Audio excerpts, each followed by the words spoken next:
Ain't it foggy outside? All the planes have been grounded.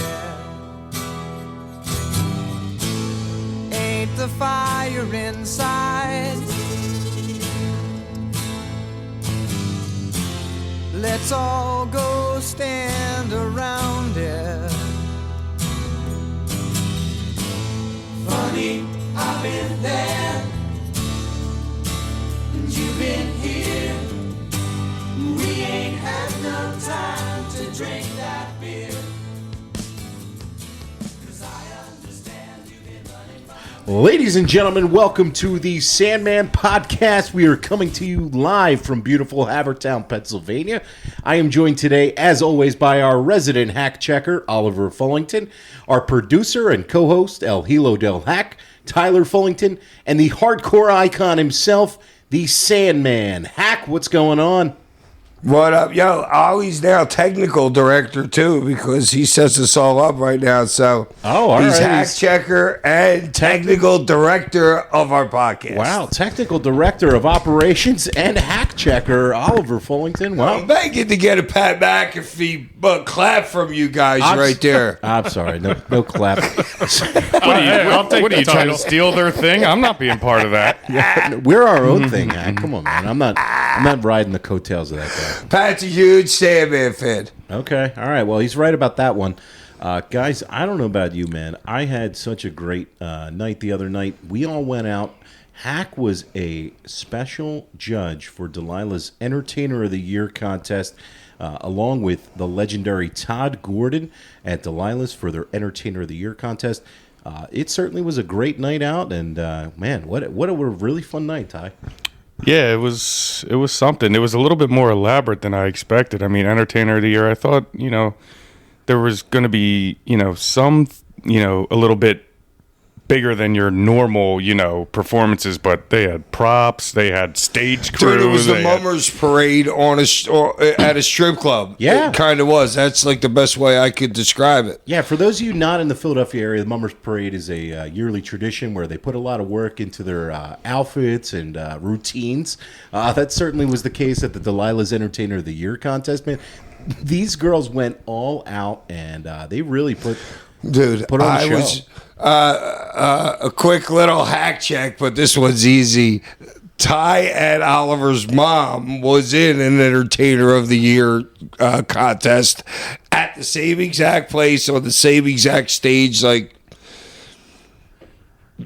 let's say 97-ish, 98-ish. Did she win at least? Oh, I don't even know. I didn't vote for her. I mean, come on. I wasn't even a judge. I mean, if I'm going to find out that she was in an Entertainer of the Year, she better have at least won. You got to understand, back in the days, you know who the bouncers were? The Pitbulls and the Big Show. Wow. Man. Yeah, I came in there because I was on the road a lot. And the Big Show, he's like, dude, I want you to train me. I'm like, dude, I'm on the road a lot right now. And I have no place to train you.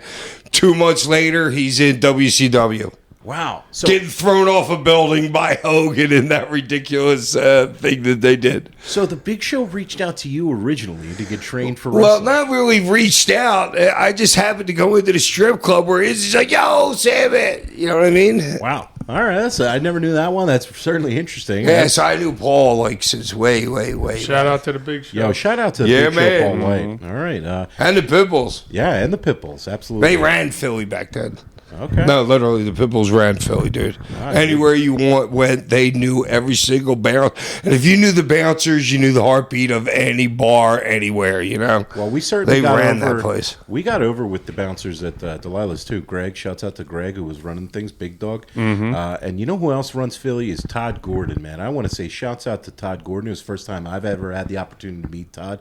I certainly was marking out for Todd Gordon. But, his eyes were lit up like a pumpkin watching the performances. Not as bad as mine, even. That's a friend of ours. Looks like a jack-o'-lantern anytime a stripper gets near him. Well, Todd was marking out. We were upstairs watching you guys as you guys were judging the competition.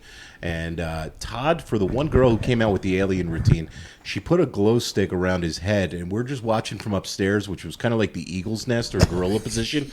And we're just dying laughing at this glow stick on his head. It was the only thing we could notice. The only reason he got it on his head was to entertain us. Well, he certainly and that's popped, why he kept it on his head. And so I think I'm like, dude, this is too ridiculous. he certainly popped the boys in the back with that one.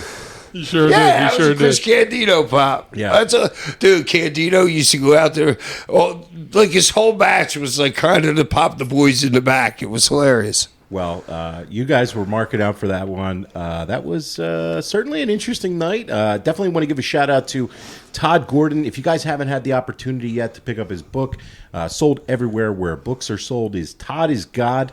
Definitely take your opportunity to pick that book up. It's certainly a really interesting memoir on his times in the business.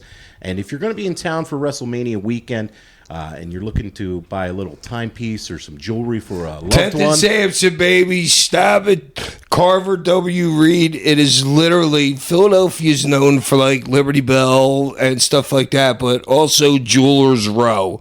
Todd's grandfather was the first jeweler ever on Jewelers Row. Carver W. Reed. Yeah, Carver W. Reed. Absolutely check it out. And if you guys are in town for WrestleMania weekend and you're looking to hit up a gentleman's club, you can do no better than going to Delilah's. So, Yeah, don't think about any of the other ones, dude. If you're going anywhere, go to Delilah's. right. Yep. All beautiful women. All beautiful women. They are fantastic entertainers. And, definitely shouts out to our new friend of the show, the real Malik Joe. Malik. Malik, what's up? What's up, Malik? That was certainly really awesome. So when I got there, you were sitting at a table with Todd and Malik was rocking a DX jersey.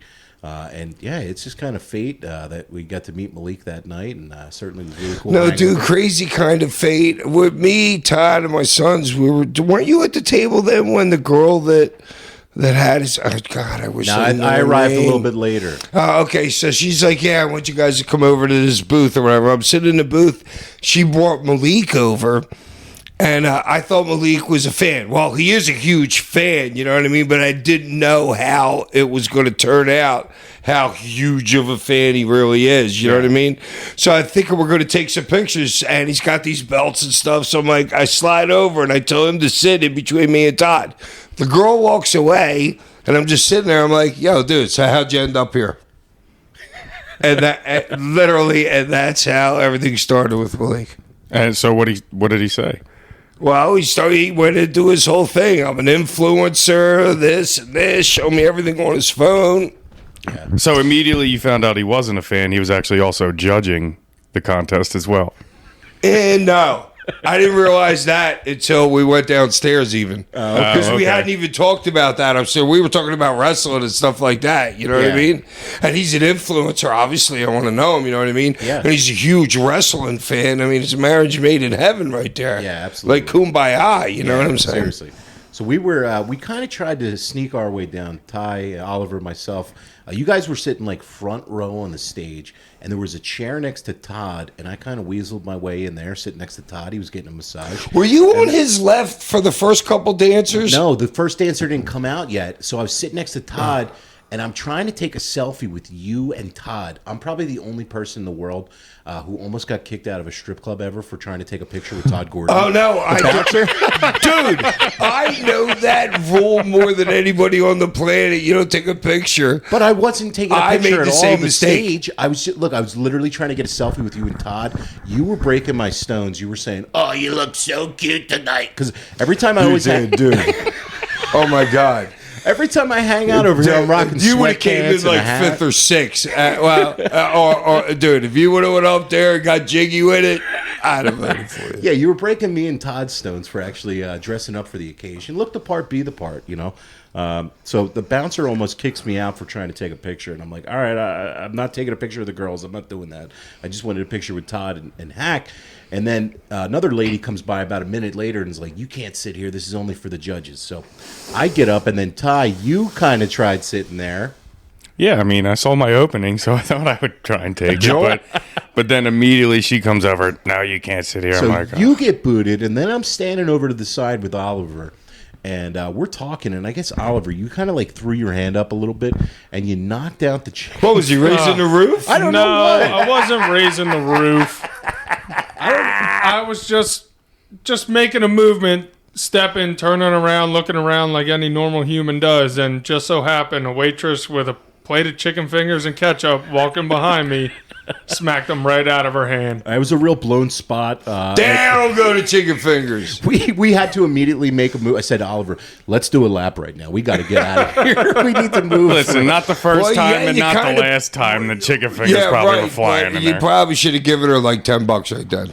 Like, sorry, she 'Cause ran she's away. got to go to a customer that's got to wait another 8 minutes to redo that order. You know what happened? Unless she just scooped them up like John Taffer would have done and just gave them to the dude.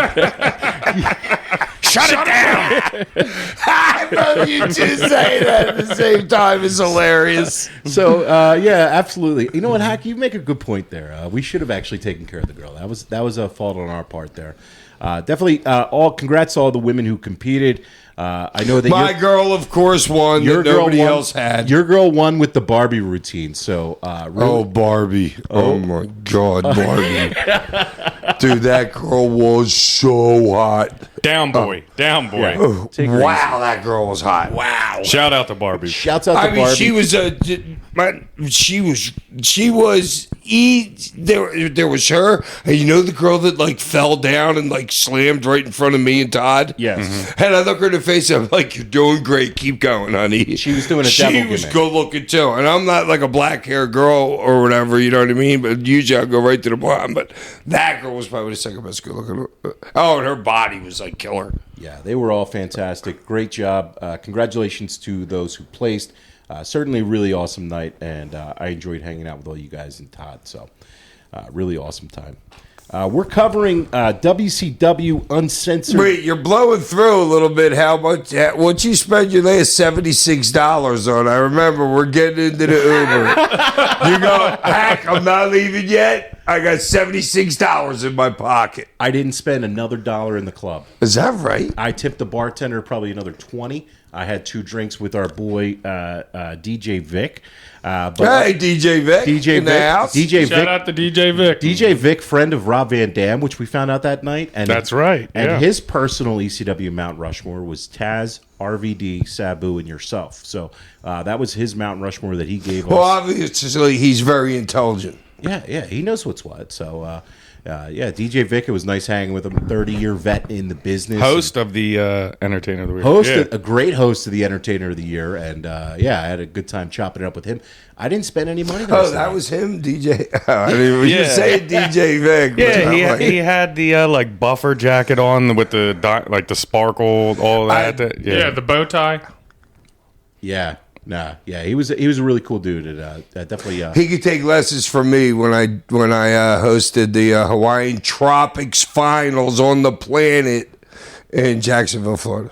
Oh yeah, I'm sure you were a great host. Oh, dude, Blonde dude, number 1, blonde number 2, there was blonde literally number like 3. 75. Ty knows the picture. You sure you weren't naked, jump roping on the stage? And that was the week before. All right, so I will put up on the account later the photo. It's you with, I want to say maybe like 40 or 50 Hawaiian Tropic models, as well as Billy Kidman and also Disco Inferno.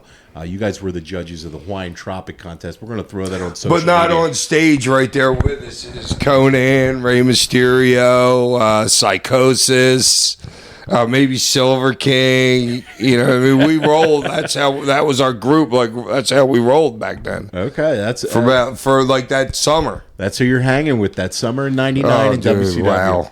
What a time! What a Wow. time! So we are talking about WCW in 1999. This was a pay-per-view coming from Louisville, Kentucky. Big house that night. I think, Hak, I was talking to you before the show here.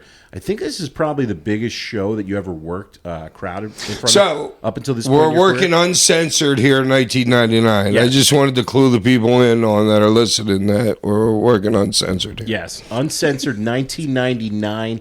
That is the show that we watched and we're reviewing this week. He's He's dying right now. He's cracking. He popped himself with that one.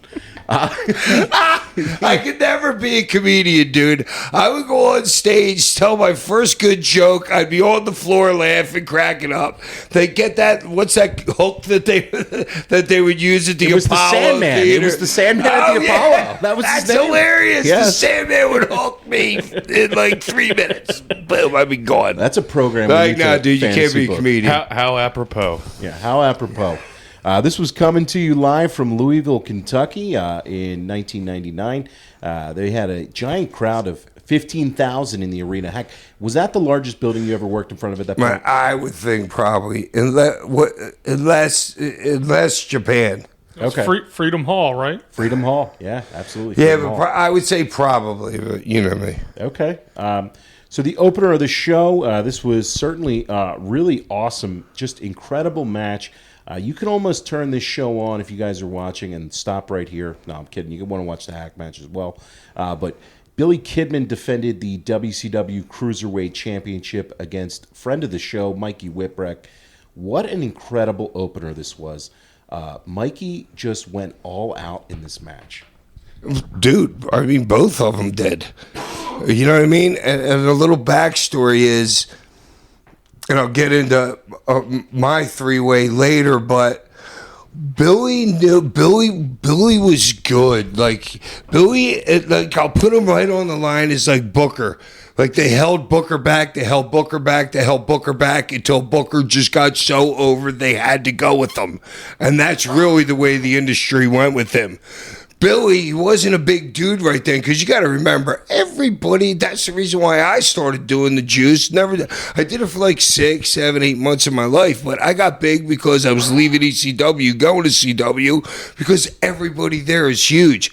Billy's this little guy, but that can work like Okada right now, or like, who's my other favorite up there? Ospreay. Yeah. Yeah. You know what I mean?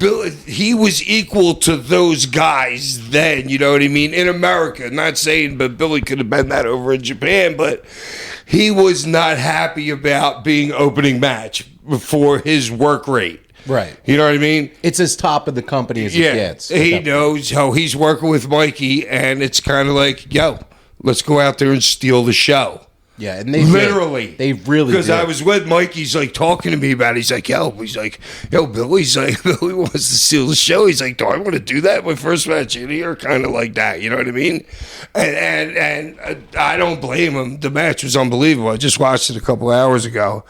But yes, Billy was trying to make a point there. The expense was at Mikey, because Mikey only worked maybe 10, 15 matches after that, maybe another pay-per-view. But really, but either way, neither one of them got bigger than that anyway. And even if Mikey didn't have such a great match, it probably wouldn't have changed, because the company was dead and done less than a year after that. Yeah. They were done by like May the next year, or was this like March or whatever? They were still around until early 2001. So about 2 years from now is when they actually went done. But 1999 was certainly the point where the wheels really started to come off of the company, and they were hemorrhaging losses at this point. And I don't know, like 70 million or something. You can speak to the dysfunction backstage a little bit as well, in terms of like putting together I did the already, matches. dude. Yeah. It was like I literally would go to Dusty Rhodes. They put me and Bammer and maybe some with Raven or whatever, but originally, I would go to Dusty. Like I started. I've said this story before. Vince. Everybody was. I think both companies were doing 3 hours. So I would start at the 9 o'clock hour for WCW when Vince was talking to Stone Cold or talking to Cactus or talking to The Rock. So Nash is like, "Hey, let's put a hardcore match on there," and they kept us there for like 2 months. Yeah, I believe Nitro at the time was going 3 hours. They had the hour up going at 8 o'clock. Yeah, I was going to say 8 to 11, and then Raw started at 9. Raw started at 9 and would always have like a 10, 15-minute overrun. Hey, they still do it now. Yeah, you know what I mean? The Rock could go out there and do 37 minutes for him to open. If not him, it'll be Cody. If not him, it'll be Seth. You know what I'm saying? That's just how they do their show. Yeah. But back to the Mikey Kidman match. I mean, I love this. Bobby Heenan on the call kept calling him Shipwreck, but man, was he putting him over. Well, he got that from Terry Funk. because Bobby had watched our stuff, and literally Terry Funk thought Mikey's name was Shipwreck for like 6 weeks until he started working with him. Really?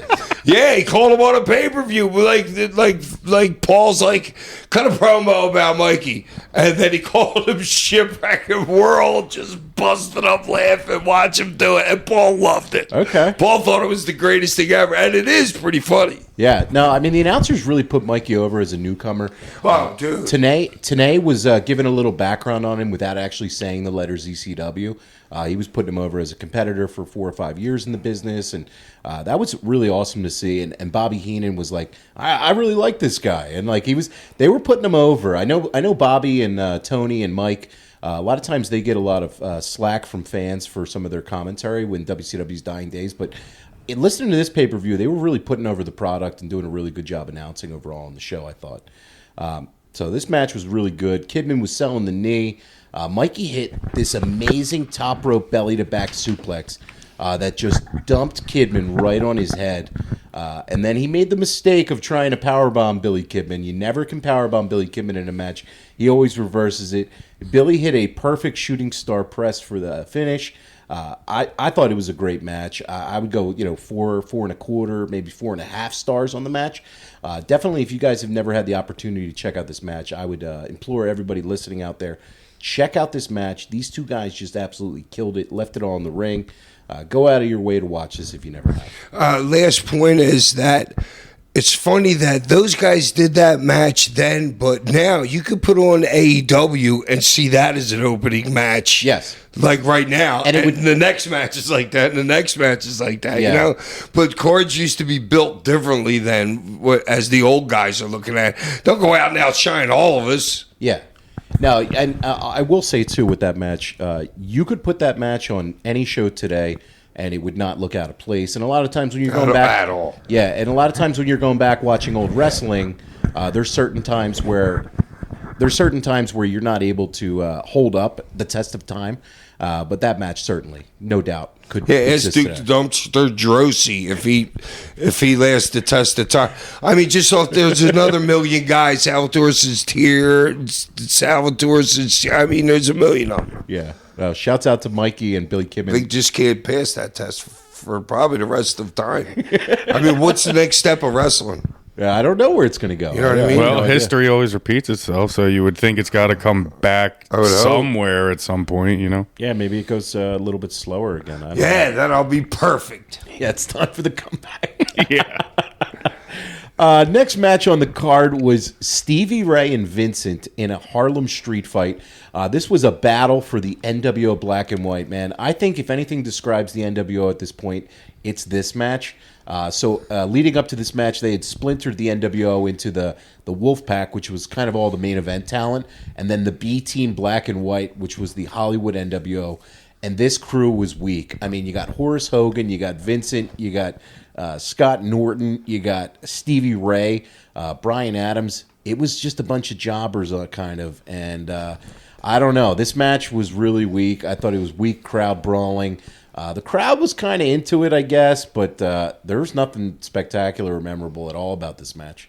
Heck, I don't know what It was set up for failure. Yeah, it kind of was, honestly. And, for those of you who don't know, Uncensored is set up as a pay-per-view where WCW is kind of a lot of gimmick matches every year. So they were kind of, it's a little bit different if you're wondering, if you're watching the show wondering, why is everything in this match, pay-per-view, a gimmick match? Well, that's kind of what Uncensored did. It was kind of like their hardcore show a bit. But this was some weak brawling. The finish itself was pretty weak, where you had Horace Hogan running in, where he throws the slapjack in the ring. And that was all she wrote. Less said, the better about this one. I didn't really care for it. I don't know about you guys. Very well said, Tosh. I don't know. I can't really add anything on to that. This match didn't do anything for me, and I think it was probably, after watching the Mikey match, maybe a bathroom break for people at the show. Well, yeah, like you said, after Mikey and Kidman tear the house down, there's not much. You can only really go down from that point. So. There's nobody in the building that expected a good match there. Yeah. Any interactions or memories of Stevie Ray and Vincent of your time in WCW? No, I never really spent any time with Stevie Ray. Okay. And Vincent. Next up on the show was Kevin Nash and Rey Mysterio Jr. Just to give a little background on this match, Rey had pinned Nash a few weeks prior on a WCW Nitro. He got a pinfall victory over him, kind of like a banana peel pin. The crowd did go nuts for Rey getting a win over Kevin Nash. And then afterwards, he was doing a giant killer gimmick. He did have wins over Bam Bam Bigelow, Scott Norton, and a pinfall victory over Buff Bagwell. So they were starting to push Rey a little bit. They had taken the mask off him at the pay-per-view before, where Conan and Rey lost to Nash and Luger. That unmasked Rey, and certainly was a business mistake, in my opinion, that WWE course-corrected by putting him back in a mask when he went to WWE in 2002. I don't know. The crowd was really into this match. They were feeling Rey. Even though he was unmasked. But, I don't know how you guys felt about this one. Hak, what were your thoughts watching this match? I don't know. I like seeing Rey in the ring with Nash. Even though it was Nash's idea, I'm pretty sure, to unmask Rey. Rey was not happy about it at all. You were talking to him at the time. Not happy about it at all. Yeah, I can imagine not being happy. I mean... no, dude, that's his whole life. You have to understand, you're a luchador. Getting unmasked is like the worst possible thing that could happen to you. Yeah, and if guys do typically get unmasked, it's usually built up over a giant event. It's a long blood feud. A lot of times in lucha, where guys are losing their masks after years and years and years, and to take it off Rey like that, it was kind of weird booking decision. Yeah, I mean, Hak, don't you think Nash would have known that? About... All right, you got to think about it like this. If Nash is like, listen, I'm this big, huge monster, and I want to do this little guy promo, can I really do it with him in a mask? Or do I take the mask off that little baby-faced looking motherfucker, you know what I'm saying? And then that will work more for him in the long run. Nash was the booker. Nash made that decision, I'm pretty damn sure. Oh, I know. I'm just saying, as big as that, like you said, the luchador thing is, as big as who that knows? is. Maybe somebody could have had an axe to grind with somebody and be like, yeah, take this bitch. I'm going to pull the mask off this dude. Shit like that happens. Yeah, I don't know. It always seems strange to me, too, because as like a merchandising element, if you wanted to sell stuff, selling masks is like a great opportunity to sell merch in the merch stand. Right. And certainly WWE... Didn't they put the strap on Rey? No, not They in never WCW. put it on him? No, not in WCW. The only belts he won in WCW were the tag and the Cruiserweight title. Yeah, I was going to say the Cruiserweight. I think, Yeah. So this match was, the crowd was pretty into it. Nash did sell a bunch in this match. He did sell a bunch after getting low blowed. After taking low blow, getting his ass into the corner, taking the Bronco Buster. Yeah, he was selling for Rey. Luger trips up Rey, leaving to a giant big boot. And then Nash dropped the straps to Booze, hit the jackknife for the 1-2-3. I don't know. There was nothing special about the work in this match. And then the jackknife was good as he throws Rey, kind of. Yeah, it's not like a sit down power bomb. It's kind of like, I'm 6'11". Let me just pick you up and toss you across the ring. Yeah, I always enjoyed watching Nash work with some of the lighter weight guys. He certainly had some of the best matches. He's in his good career. base. Yes, he knows what to be base is. Yes, I look, this program and everything with Rey, it didn't really do a lot for Rey's career. Rey won the Cruiserweight title the next night from Billy Kidman, and Nash. I'm not so sure that it didn't do something for Rey. I don't think it hurt Rey's career. Well, where else were you going with Rey at that point also? Yeah, but I don't even know why you do the program. You take the mask off the guy, and well, because there was crazy booking crap going on up there then. Yeah, who knows what powwow was happening when that idea came across. Yeah, Nash was right back into the main event. It could have been in a sweat lodge somewhere in Arizona. Nash, Bischoff, Kevin. Who knows? So Nash was back into the main event scene after this. And this side quest in his career was over. Rey won the Cruiserweight title from Kidman the next night and kind of relegated back into that division. So that was that match kind of forgettable for what it was.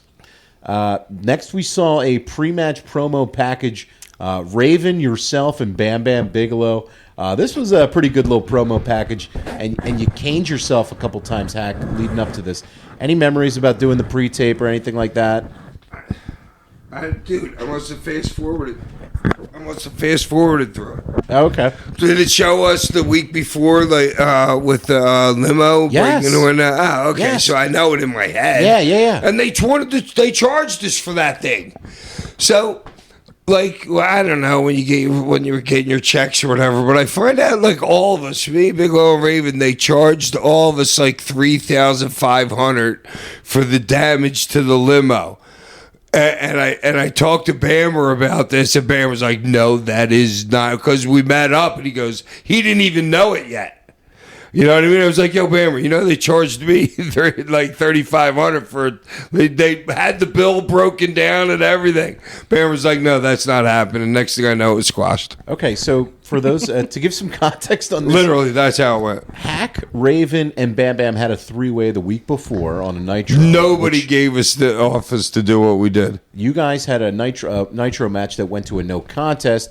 And ended with you guys brawling in the limousine area and you were getting slammed on the limousine. I took a backdrop onto it, Yeah. I think, maybe. Yeah, you got slammed onto the limousine, and it was pretty. Yeah, cool. that was good stuff. Yeah, it was good stuff. It was a pretty good brawl and everything. And I can't believe I can't believe those guys hemorrhaging $75 million were trying to charge you $3,000 for that. Well, that's probably why. But they rescinded it. That's all I know. All right, so good for you for fighting those charges. No, that wasn't me. That was totally Bammer. All right, shouts out. He looks right at me. He goes, "That is not happening." Shouts out to Bam Bam, the veteran, making sure that $3,000 charge was not applied to you guys there. Next up on the show was Jerry Flynn versus Sonny Ono and Ernest the Cat Miller in a handicap match. Man, Ooh, E. this match stunk. I thought. So Bobby, the best part about this match Was Sonny. what I liked about this match was Bobby Heenan on the commentary asking, Yeah, he's minutes hilarious. into the match, is Sonny involved in the match? And that basically sums up 1999 WCW. What the heck was this match? I kind of like Jerry Flynn. I think he's a pretty good worker, a little bit, doing that shoot style gimmick. Like I do. Dude, it was booked for disaster, even worse than freaking Booker and Stevie Ray's match.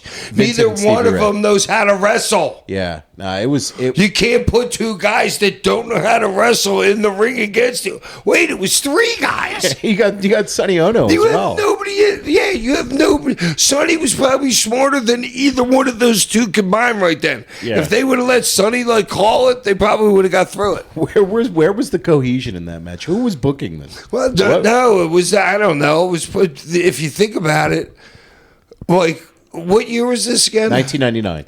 All right, where was MMA then? Right there. It was still. I mean, it was getting a little big, but it wasn't could have popular. this been Eric Bischoff shot at like, hey, let me try these guys, trying to find another avenue for his wrestling company. You know what I'm saying? I could see that. So Bischoff was a big karate fan. Yes, of course. He did a little karate Yeah. competitions. Sonny Ono and Ernest the Cat Miller, similar background, and Jerry Flynn, obviously a little bit of a shoot style background as well. So yeah, maybe that was the kind of the case, but if you're doing that, you have to present it as like almost like a worked shoot, like very serious. Right, yeah, right. And you can't have it be a handicap match. Do you know what I mean? Like if Yeah. you're going to try to Unless he beats the shit out of both of them in like 30 seconds. right, something like that. Then. They can't work. Right. That's what nobody in the ring can work. Yeah, this was another. I mean, nothing special at all. All right, quick little story. All right. So this is May. It was March. March. All right. So might have been the next week. Okay. Or we might have been in spring break in Panama City. Okay. Goldberg beats me. But earlier, it was when the ring was hovered over a pool. Yes, Club Villa. Earlier in that day, we were over because shit's hitting the fan there in Panama City. You know what I mean? It's like crazy. So we're all in this big bar next door judging some contest or something. I look back, and Jerry's getting a blowjob from a girl on stage. At the bar? Dude, on stage, like you could anybody if they really wanted to look. You just gotta. There's probably there's like a half a circle of women right there that are in the contest. You know what I mean? Jerry grabs one of them, sits down in her seat. Next thing you know, she's blowing him. All right. Was he even a judge? Was he even a judge? No, he was fired like less than 24 hours later. I was gonna say, well, I could see the girl trying to get in with the judges. You know what I'm saying? You got to do what you got to do. But Wow. he turns out he's not even dude, a judge. I was like, wow, this is. That's one of the times I was like, wow, dude, are you stupid? It takes a lot for you to say, wow. Yeah, yeah, dude, seriously. it was the pills. It was the pills, dude. Those were the pill days. He wasn't even a drinker. I don't remember. Okay. I think it was all pills. Man. Well, Jerry Flynn. Yeah, they're getting a blowjob on. Dude, there's a couple thousand people. I mean, this is spring break. Couple thousand crazy kids in the audience right here. You're on a big stage getting a blowjob. You can't be doing that. I mean, that's spring break, baby. Yeah, he was done after that. Next up on the show was your match, Hack. This was the three-way. Yeah, I'm God. Yeah, I'm God. Listen, put himself over. We're going to put you over a bunch here, man. This was a three-way with Raven and Bam Bam Bigelow. Obviously, you guys all are very familiar with working with one another over the years. This match was really fun, I thought. I enjoyed this one. I don't know about you, Oliver. I mean, yeah, if you love hardcore matches, it's fun. You know, it has everything that you want. For a plunder match, yeah. Yeah, I mean, first glance, me rewatching it again from when I saw it as a kid, I mean, sloppy, Yeah. of course, but I mean, that's what comes with it. You could tell 98% of it was off the cuff. Yeah. Yeah, But, no, I mean, you're getting what? Yeah, that's what you're getting with. Yeah, I mean, but, you know, that's what you're getting with it. I mean, my favorite part of the match is nobody's putting their hands up, taking any any shots. Yeah. I mean, look, Bam Bam did one time when Hack hit him with the fan. Yeah, which I was with the box disappointed in. fan. Yeah. yeah. So, just to recap this match, No, but that fan would have busted the top of his dome open. Just think about it. That plastic fan, and if you notice, right before that, he went to hit it with me, and he was waiting for me to cut him off, and he like held on for a second. I kicked him, the fan dropped. He went into the corner. Well, he kind of hit you with it, but he kind of like threw it over your head a little bit. Yeah. So, and I remember him telling me afterwards, he's like, "Go after that fan spot." I was in the corner. He goes, "I thought you were going to plaster me with it." at the early point in the match, Bam Bam Bigelow breaks an oar over you, and you make this giant The scream. greatest sell ever. That was a Ric Flair. Sell, you know what I mean? You screamed so loud when that oar hit you. If you're rewatching this match, guys, definitely take notice of that point. I thought the double trash can bump was better. I love it. He does the From face the head bump. to, Yeah, to the face bump in the trash can. That was a great. good. That was a great bump. Oh, wait. So you want to... All right, here we go. So these are hack stats from watching the match twice this afternoon. Oh, God. Here we go. Now, shots that you got to understand. Like a cookie sheet to me, that's on my shot list, but that, like, you don't even feel a cookie sheet. You know what I mean? So between cookie sheets and like the ironing board, you don't feel the ironing board really that much. Sure. There was you don't feel it at 1, all. 2, 3, 4, 5. I took 5. These are all right to the head. Now, other shots that are shots with other stuff like that one cookie sheet, the ones that are bigger, those things are thick. So that's like taking a shot, something like that, and then other things. And then the 4 chair shots at the end were just like unbelievable. Okay, so I was talking to you before the show a little bit about the chair shots, and you were kind of explaining some of the thought process involved in taking a chair shot. Do you want to walk me through that again, Hack?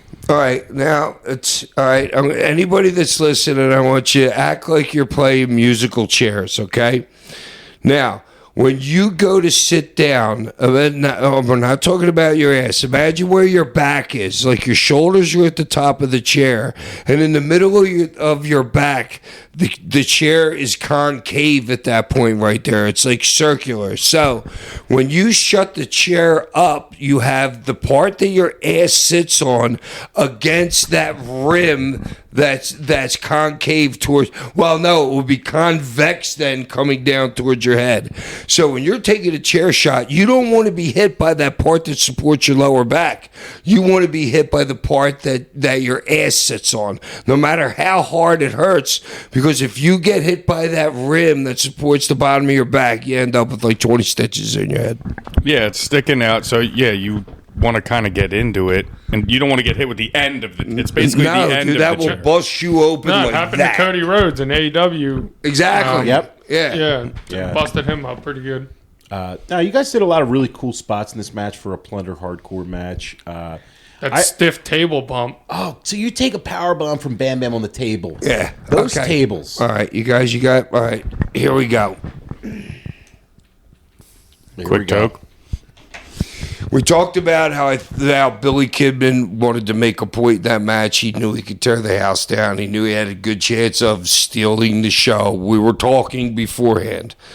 And now me and Bammer and Raven are there. We're like, because we're into our, like we've been doing our stuff for like maybe 2 months or whatever, whatever it was, 3 weeks, whatever. We got it, but Bammer was always like, dude, we don't want anybody else think that we could do this stuff. You know what I mean? So we need to make a point. It was Bammer that brought it up to me, and I agree with him totally.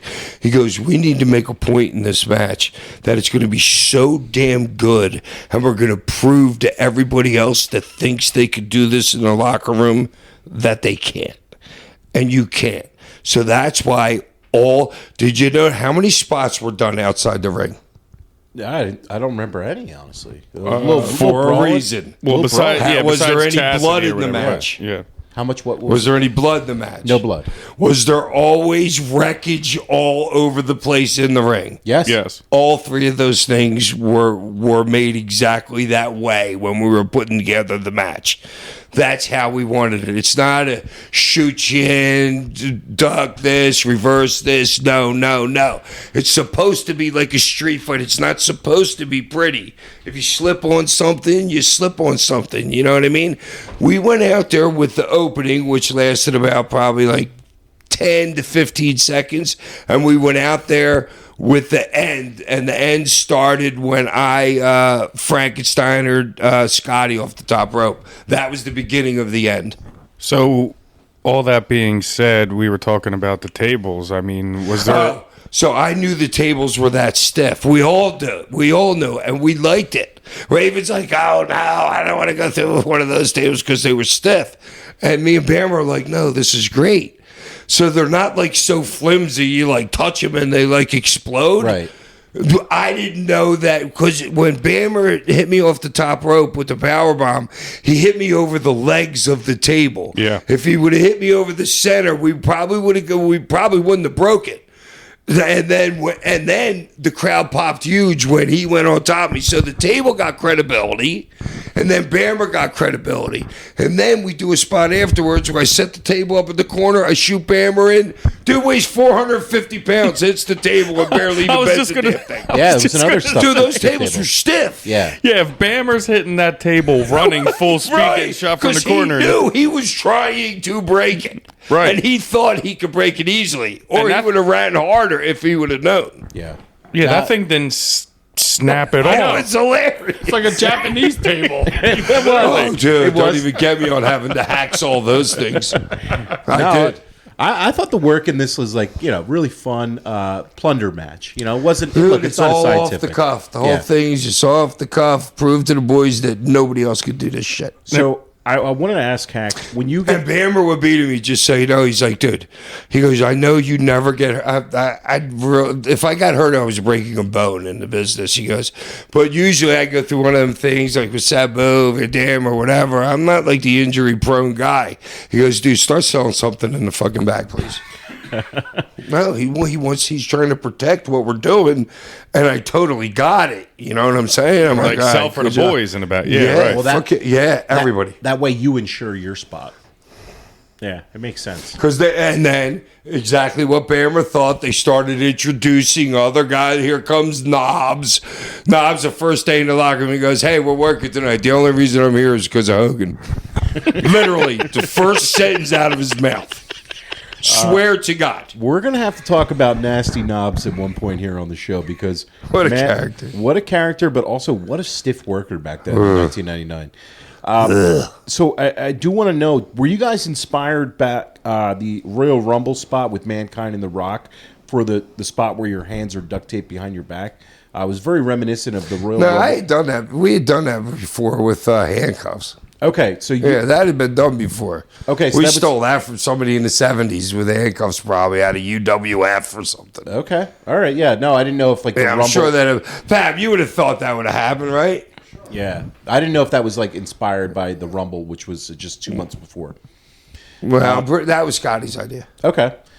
So there was the issue of the tape ripping a little bit, but you did about as good a job as Who possible. cares? He's bending a metal chair over my dome, dude. Right. Just look at the chair after each shot. Yeah, no, I can't imagine. So like after taking those chair shots, is your bell ringing? Like, can you walk us through that at all? Like, No. no. Dude.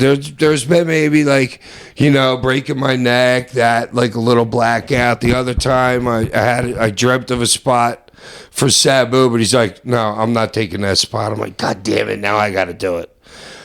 With the ladder in the middle of the ring, Yes. the belt's hanging above. The idea is it's a 12-foot ladder. I'm up on like the top two. When I dreamt of it, he was up there and I was pushing him over through the tables on the outside. He's like, "No, that's the only time Sabu has ever told me I ain't doing that spot." So then I had to do it.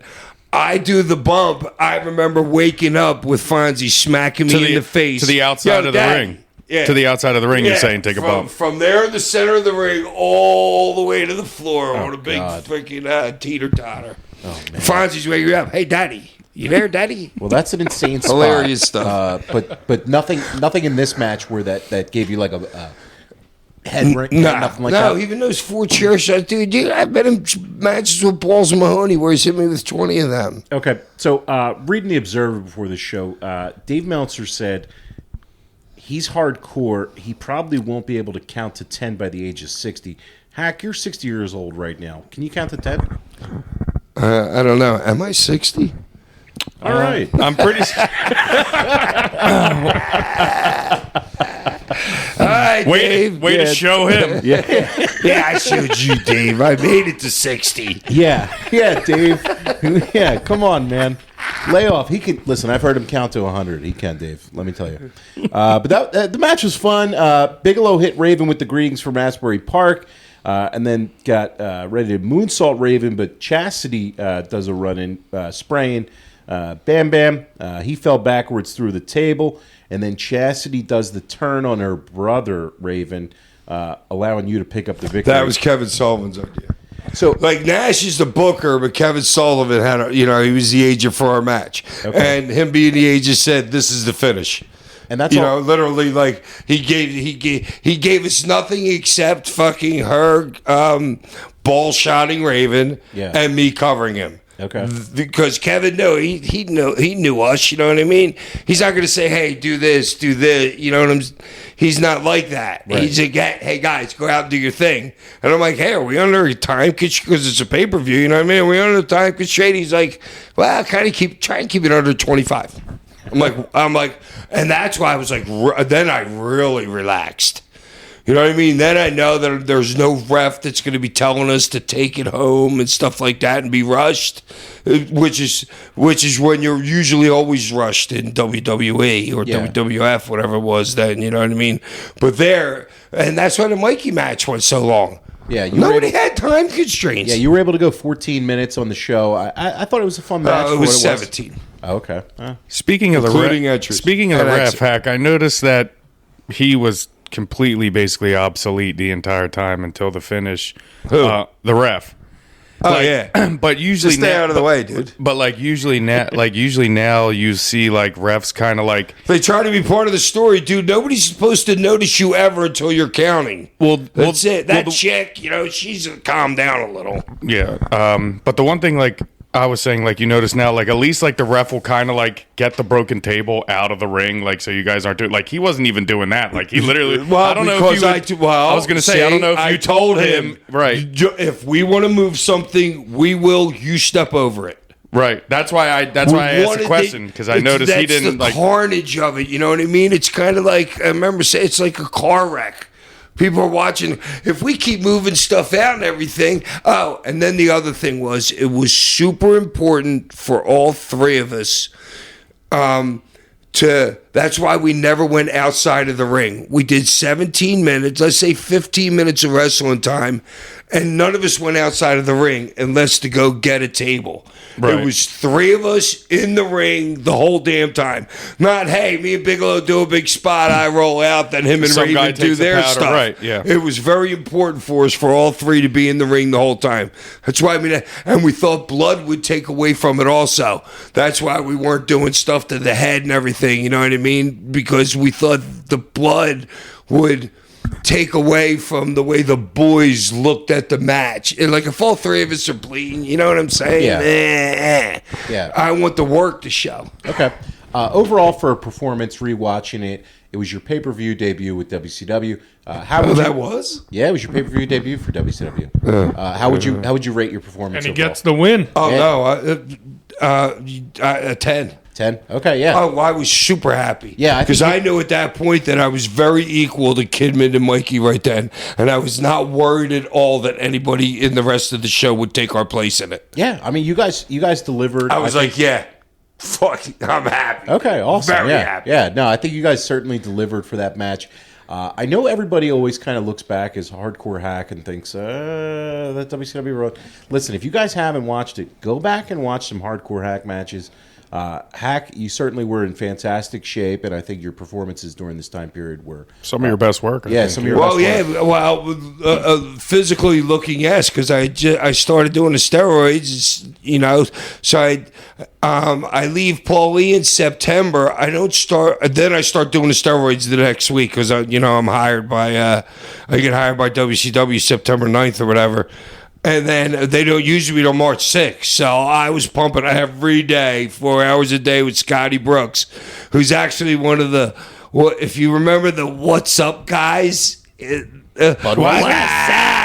he was my trainer. Him and Raven were friends from Philly. So that dude, the ball guy out of them, was my trainer for 6 months. Okay. I put on like 40 pounds of muscle. Okay, yeah, well, no, you certainly delivered, and I thought you really showed out. A lot of juice, though.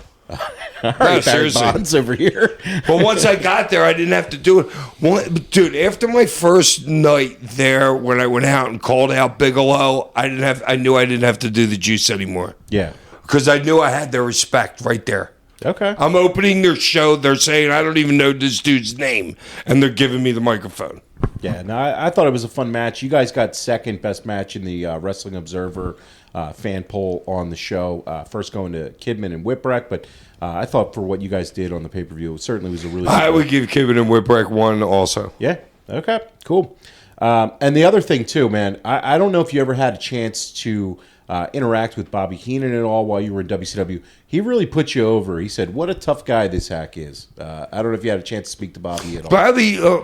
Bobby, yeah, we talked, but a lot of guys really like me because the stories are around. Like the Sandman, that beer drinking dude, that's him. And they're all like, damn, why didn't I do that in the 70s? You know what I mean? A lot of guys, you know what I mean? They're like, yo, they think that's cool to them. I'm like, they're Paul Newman. Yeah. You know what I'm saying? Because it's all the stuff that they would have loved to have done back then, but then I just got the chance. Okay. So, hey, Jim Ross, kind of the same way. Like Jim, didn't we ride in the bus with him the night of WrestleMania. Yeah, yeah, and we Detroit. got close with him, and he put me over. You know what I'm saying? Like Jim Ross, he had always watched our stuff. Okay. But I didn't know it, I don't think, until that night that we're on the bus to go into the night Hall of before. Fame. Yeah, to the Hall of Fame. Oh, that's Our really family cool. sat together in the bus together. That's really cool. Yeah, no, it's sometimes you don't know who's watching you or who likes you. Everybody was watching us. I've come to realize that. Okay. Everybody was. And stealing from They the all special. know about us. Yeah. Anybody that's in it, the 99% of the people that are in AEW or WWE know about ECW. Oh, absolutely. Absolutely. Yeah, no, these days, yes. Back then, a little more difficult to get your hands on, but Well, you watching tapes and stuff Yeah. like that. But yeah, all of them now. If you're a star now, you know you've watched the shit. Yeah, And absolutely. you've probably stolen something from it. yeah, now certainly, Which makes me happy. yeah, fun match. I enjoyed it. Next up on the show was the tag team title lumberjack strap match. Boy, was this overbooked and just kind of fits the pattern of this pay-per-view. Kind of a cluster. It was Chris Benoit and Dean Malenko versus Barry Windham and Kurt Hennig. I thought Barry Windham really towered over Benoit and Malenko in this one. You kind of look, Barry. Yeah, because Barry's like natural, like 6'2", and he wears 3-inch lifters in his boots, and Benoit and Malenko are 5'7". Yeah, I mean, he really towered over them. Benoit went to town with chops, and Dean. Dean's work's always super solid. Wyndham hit a giant DDT, tagged in Kurt Hennig. All the guys outside the ring with the straps. You had Arn Anderson come in as well early on with the Lumberjacks. This was just kind of a mess. You did have it went a little long, and then you had the belt a little bit trying to do that spot with Barry Windham in the corner.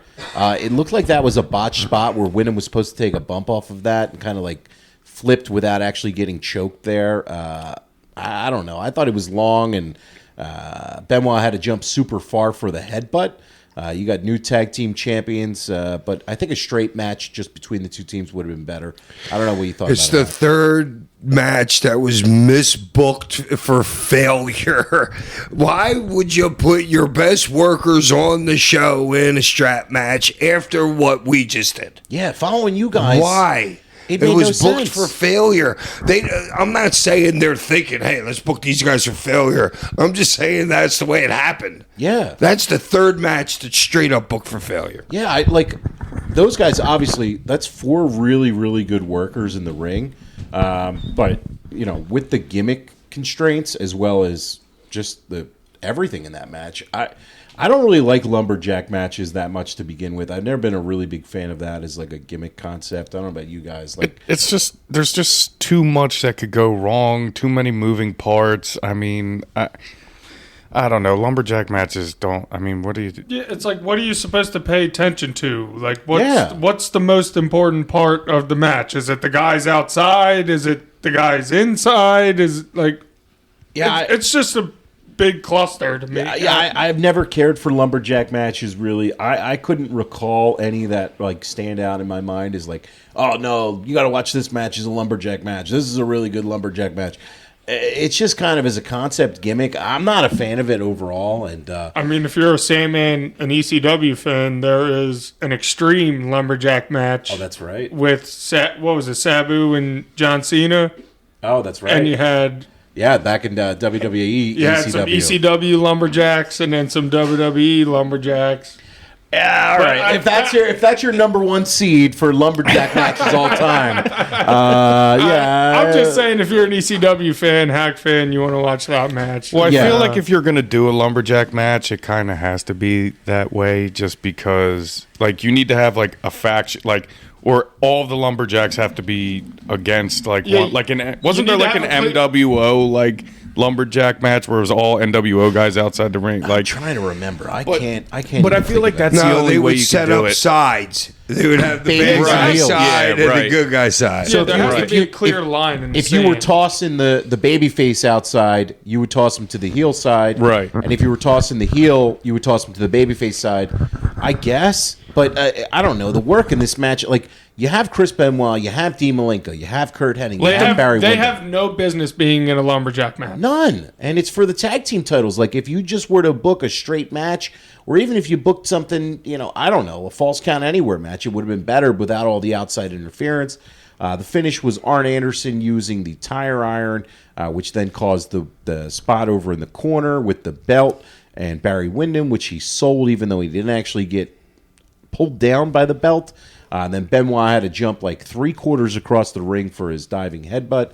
I don't know. This was a match where, on paper, you're like, all right, Barry Windham, Kurt Hennig, Chris Benoit, Dean Malenko, this should be a really good match. It wasn't. Nothing special at all.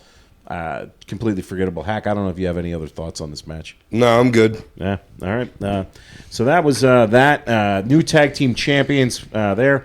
Next up on the show was a dog collar match between Perry Saturn and Chris Jericho. Again, kind of like the theme for this show is for who, for what. I know you love that phrase, Hack, but this match was, man, I like both these workers a lot. I'm a big Chris Jericho fan. I'm a big Perry Saturn fan. This match wasn't it. There was a Why put him in a dog collar match? Perry can work his ass off. Chris can work. Uncensored. That's the gimmick match yes. theme, It was an entire show of gimmick matches, which is kind of why, the gimmick. Unfortunately, the dog. What was it? It was a dog collar Yeah, match. good job, Ollie. I Yeah. forgot that there had to be a gimmick, but I don't know. Are That's they why better off putting two lumbering Big John studs in there in one of those matches than, what I mean? Something. I mean, look, this match was weird too because Jericho's on the way out here. It's March. I don't think he's given his notice yet, but you could tell by the work, like, it just wasn't really that strong. Perry Saturn is working a gimmick where he's in a dress at this point. There was lots of chain spots, but the crowd wasn't really into it.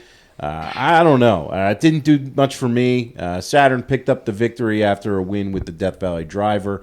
Again, kind of a forgettable match, and I'm just imagining myself back in 1999, if you paid money to watch this pay-per-view, besides the opener and Hack's match, and I guess the main event. Oh, yeah, I mean. Yeah, but besides that, I mean, you got to be asking yourself, why did I buy this pay-per-view? It's a shame to me because you just watching Saturn and Jericho in a regular match would just be more than enough. Yeah, absolutely. I mean, they're always... And you could even do like a 2 out of 3 falls or a last man standing, and they could still get all their work in, and then, you can do it Look, it could be semi-gimmicky, but, like, let them do what they do best. Yeah. Like, exactly. Look, if you gave the four of us, one night to book a show with this talent, I guarantee you we could come up with something better than what they put out Dude, there. there was another 80 dudes in the locker room that night that they flew everybody. That's what they would do.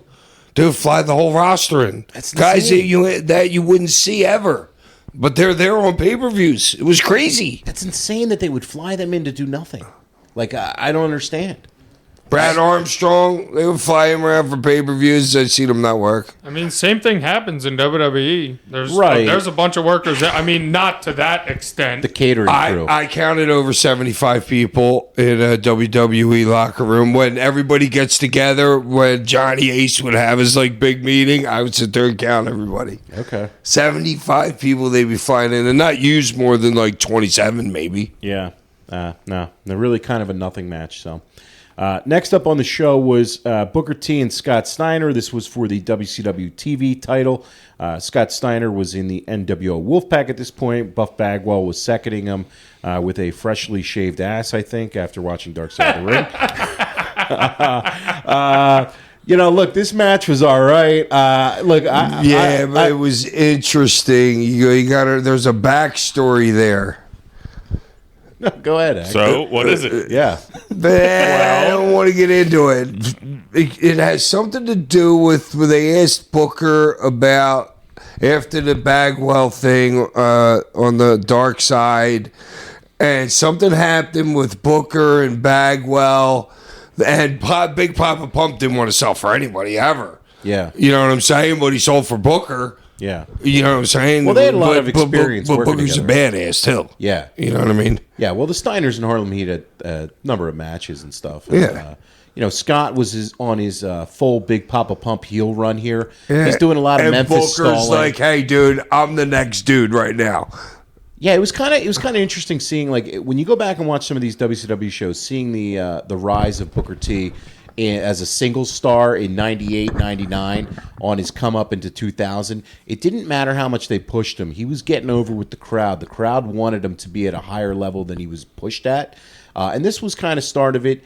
This match was, it had decent work. The crowd was getting into it towards the end. Yo, did you see how big Book was? Oh, Book was Book huge. was a little bigger than Papa. He and Big Papa Pump is, at the point where he's big too. I mean, come on. Book's wearing some lifters also in his shoes too. I love how you calling out the lifter guys. This is stuff like, sometimes I Well, I don't know notice. all of them, dude. If I'm like Test, I would stand in the locker room with him in sneakers, like going to Arby's or something, and we're looking him in the eye. I got into the ring with him. I'm like, yo, dude, what are you doing up there? Seriously, they No, I know. all do it. Yeah, no, I know. Inside and out. If they had some of them, like guys like Jericho would have like two on the outside and one on the inside, because Jericho's not a tall dude. Right.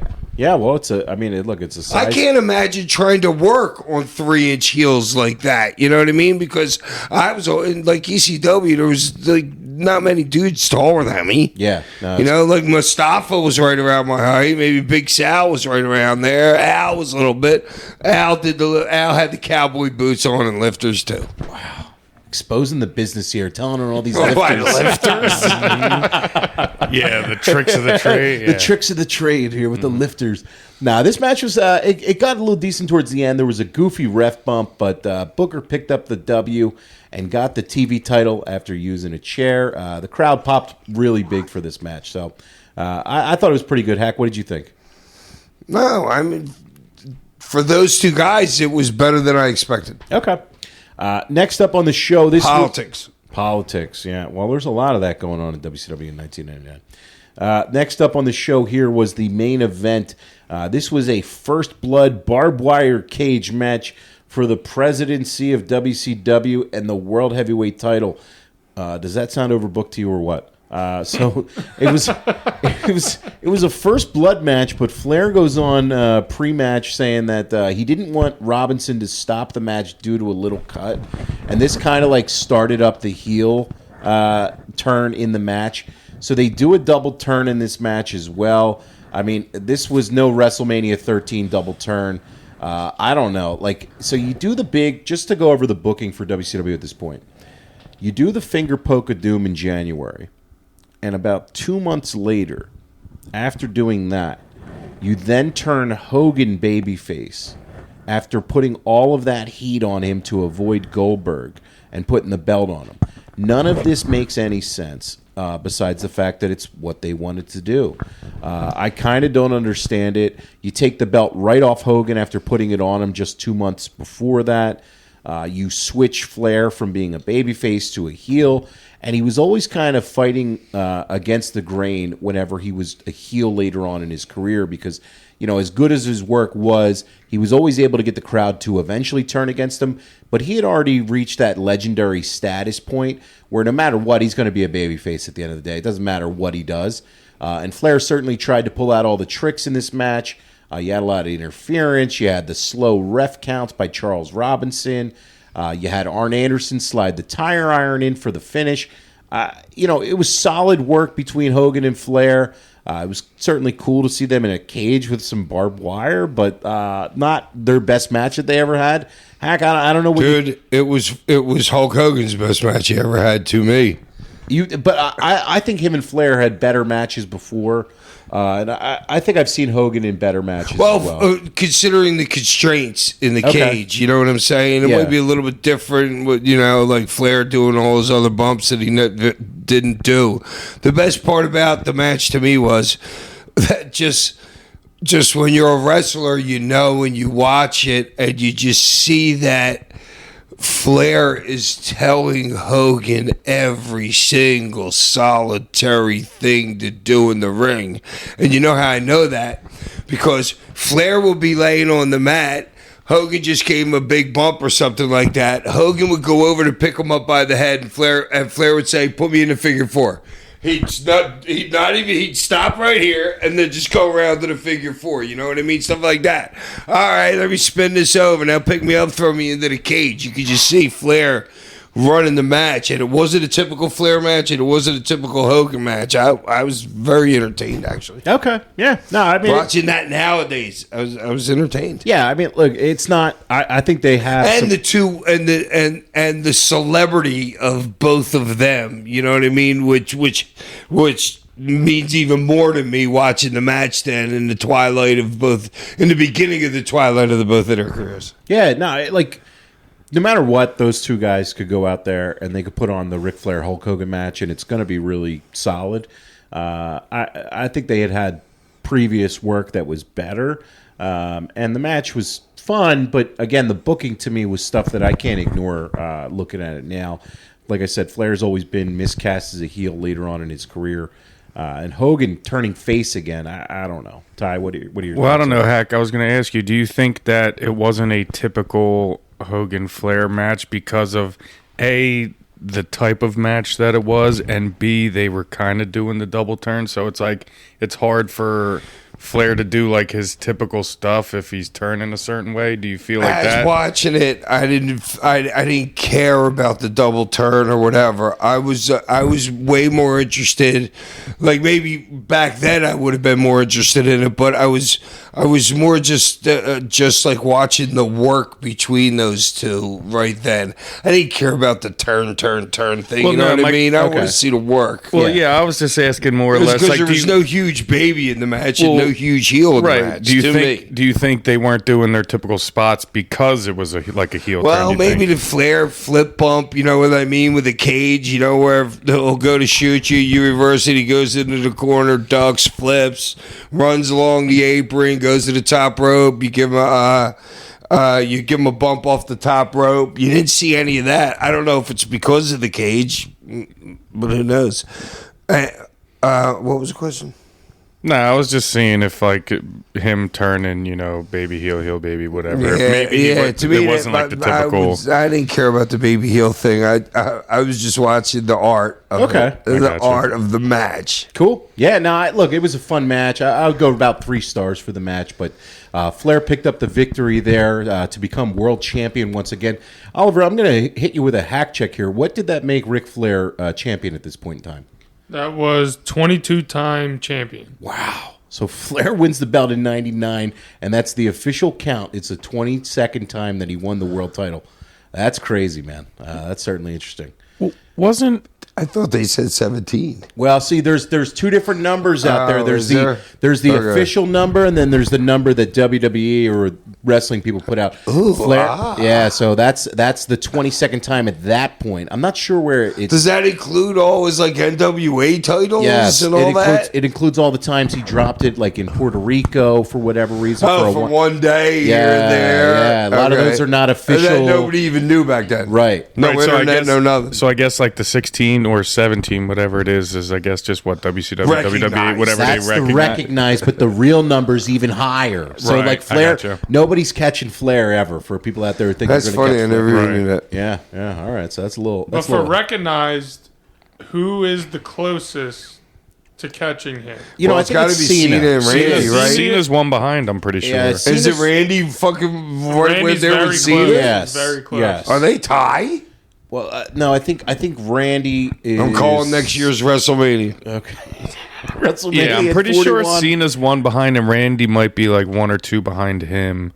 But Cena, apparently Cena didn't want to tie Rick. Like they were trying to put the belt back on him, and he he was wanted like, to pop in and pop out. You know what I mean? Let me get my movie money up a little bit by popping in. It's just so interesting to me that like they were trying to put Ric Flair out to pasture back in 1989.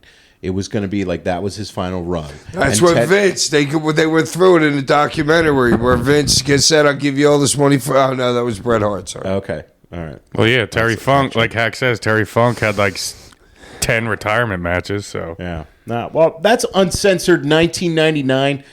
Certainly an interesting show. I would say check it out. Maybe do a little fast forwarding on it if you're watching it. I think there's probably A lot of fast forwarding. a lot of fast forwarding, but definitely check out the Mikey Whipwreck Billy Kidman match, the Hack 3-way with Raven and Bam 1, Bam. 3, and 8. Yeah, 1, 3, and 8. That's all. I think that's what it is. You could or no, skip- maybe 1, 4. Go to the bathroom in between the rest of them. Go to the bathroom, run some errands, and come back and watch the main event after Hack's match. Yeah. We have some listener questions here, but before we do, I know we want to talk about what Hack's up to WrestleMania weekend, Ty. Do you have that available so we can make sure where to check out Hack all WrestleMania weekend? I know you're going to be doing WrestleCon. You got a number of shows booked as well. It's going to be a jam-packed weekend. If you see any of us WrestleMania weekend, definitely say hi, say what's up. I'll be glad to share any photos on social media as well. So don't hesitate. Hack's not very shy at all. We're all big fans of all of our fans out there. So definitely make sure to say, hey, listen to the pod. I've been following on social, so give us a shout if you're there, because we definitely want to make sure that we're taking care of our fans. And as always, you can send listener questions to sandmanpod@gmail.com. As always, so if you do have anything, let us know. I have the questions. Ty, we got that up yet? Yeah. Kevin. So there's a convention at the Sheraton. It is Hack, right? The Sheraton down in the city. This is your stuff, kid. Right on 17th Street down in the city. It is 17th of like Cherry. right, and it is Friday, Saturday, Sunday, all 9 a.m. to 2 p.m. Okay. Friday night, you'll be at the ECW Arena for a show, now called the 2300 Arena. And Good save. well, no, I wanted to give the ECW Arena credit. 2300 But also Arena. now, if people are looking to show up there now, give it its name now. Facts. Right. So, and then Saturday we will, Friday, Saturday, Sunday convention 9 to 2. Swanson and and Rittner. Friday night at ECW Arena, 2300 Arena. So, for one of the shows, I don't know the promoter or whoever it is for Friday night, but yep. Cool. We'll also be promoting those on our social media accounts. So if you want to check out anything Sandman related, just be sure to follow us. And then I'm going to do something on for Bubba. Bubba's doing for his XM radio. Okay, busted open. Yeah, but when's that time? Yeah, that's Is that Friday afternoon. So that's Saturday afternoon. Saturday afternoon at like 1-ish. Noon to 1 or something. We're going to dial it in later, right? Well, yeah, I wasn't sure if you were going to be a surprise or not, so I didn't mention that. Right. But well, Good call. cat's out of the bag now. Dude. So Wait a minute. Oh, wow. Well, we have the magic of editing here. Heck, shut up. All right, we have the magic of editing here, so we might have to pull some of this stuff, and I'll just go to listener Yeah, Ty, questions. do some editing. Listener questions, as always, please send into sandmanpod@gmail.com. First up, Chris W. from New Jersey writes in, any memories of the strip club you owned in Delaware? Actually, Felix was there at the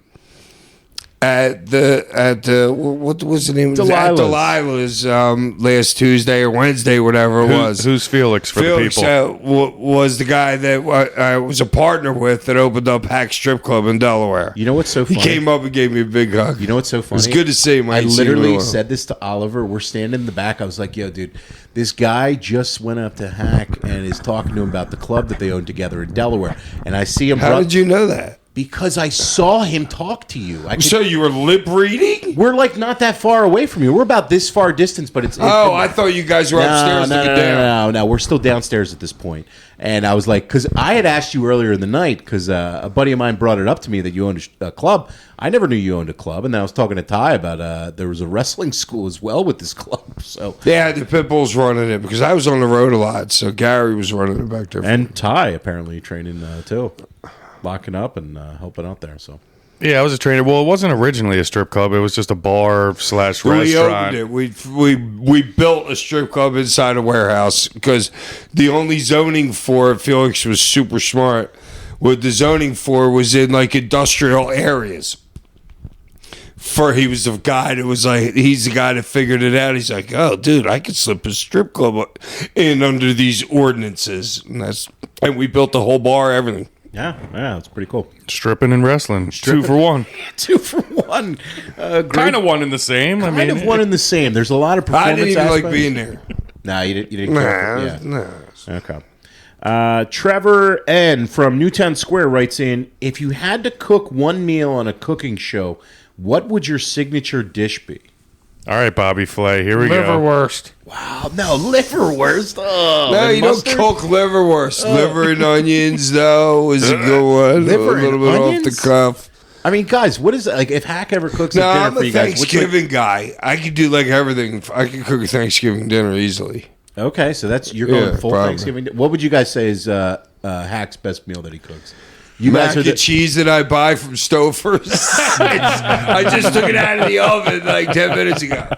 Yeah, I mean, he's not, as you would imagine, he's not your full-blown... As inept as dude. I love it. And I dominate the barbecue, too, outside. Okay, so he's a barbecue grill guy. yeah, it's kind of a set it and forget it type deal, and a lot of times it's forgetting it, but... Yeah, Ty's like, I turned your shit off downstairs, Hak, while I'm upstairs watching something stupid. He's pretty good. He's pretty good. You know, your meats. You know, your steaks, your chickens, your whatever, like barbecue stuff like that. Seafood, shellfish, pretty good. I mean, as baby steps and simple as you Yeah, can but get. no you know. seasonings, no nothing. I would say chicken and dumplings he makes isn't bad when you're not picking the bones out. Right. Okay. All right. So that answers your question, Trevor. Those are the signature dishes of Hak if he's ever on Chopped or Beat Bobby Flay. That's what he's going to be with. Kevin! All right. Will D from New York City writes in, did you ever hear if Metallica was aware of your entrance? With it having such a cult following, I'm interested to hear if they ever caught wind of it. Yeah, I'm over huge with him. No, but for real? Like, I mean, Lars... Huge fans. Yeah. That means I have no clue. Huh? You have I don't know. Okay, you've never heard anything regarding that. Okay. Well, yeah, and I guess WWE wasn't even trying to get the rights for them for your music, but Triple H They hated fucking Vince. Because Well, the didn't they perform at WrestleMania for like Triple H's entrance or something? I think they might maybe have. years later. That's Motorhead. Motorhead Motorhead. is Right, Triple H. right. Triple H. That's what I'm thinking, but I could have swore Metallica performed. Metallica wanted to play on, wanted to do something at WrestleMania, and this is what Tommy Dreamer told me. That's why they couldn't use my music, because back then they were buying other people's music. And Vince was like, "Who the hell's Metallica?" And then they were like, "Nope." Yeah. So they tried to, and that was Thanks a years lot. later. Yeah, thanks a lot. All right. Kevin, Yeah, this question is from our favorite listener, Kevin from Dayton, Ohio. Unfortunately, Kevin, hey, Francine's been listening. She loves you. You're the favorite call in. Sorry about your Right, Dayton Flyers, Kevin. Yeah, you lost to Arizona after we recorded this. You guys were able to get by Nevada in the pool, but unfortunately, you went down to Arizona. Sorry for your loss there, Kevin. But I think it's more successful now that you know that Francine's a fan of yours. Yeah, the So Queen that- of Extreme. Forget about the Flyers. We're Yeah, talking I'd about the blame Queen of Kevin, you're Extreme. on your way up right now, dude. Yeah, you're getting over, Kev. So appreciate Francine being a fan of your questions as well. You really asked some good stuff. But here's his question this week. Kevin from Dayton, Ohio writes in, what is your biggest career regret? Long dramatic pause.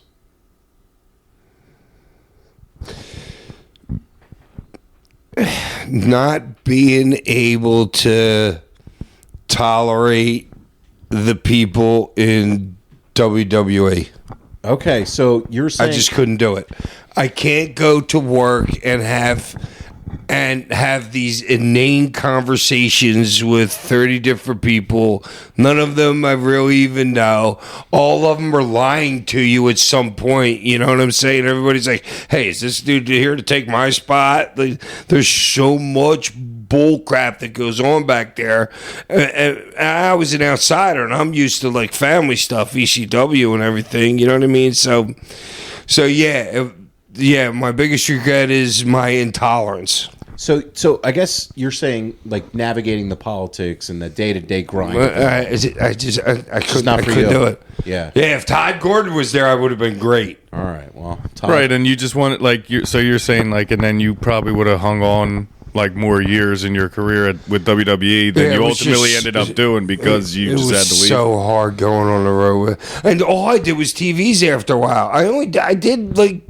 I did house shows for a month, and I'm like, Johnny, I can't do this. He goes, you just want to do TVs and pay-per-views? I'm like, yeah. He's like, okay. Oh, such a hard life, you know. Those TVs But I and hated pay-per-views. being there. You got, especially a pay-per-view day. Oh, my God. What if Well, Diva. especially after you got moved from ECW to Raw. Done. And then done. you have- done. you have Asked for nobody. my release. Done. Then they took the beer away from me. Done. Asked for my release. Yeah. And then just made it happen. Well, yeah, you asked for your release a couple times, and they told you no a couple times. Well, right? Johnny's like, no, just please. He gave me a raise the one time.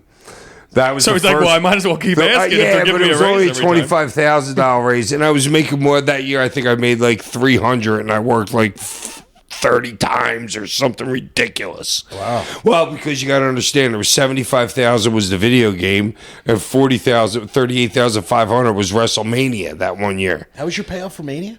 Yeah, 8 of us. With 8 dudes in the match too. That's so- crazy. But we were 5 out of 8. Yeah. You know what I'm saying? So you're up the pay scale. You know what I'm saying? And 5 guys at 40, 8 guys at 40 apiece is $320,000 for that match. Wow. Bobby Lashley got paid $500,000 for the main event where Yes. where Vince got his head Umaga, shaved. yeah. Complained he got fired. Wow. Complained he got fired. He got paid $500,000 and complained.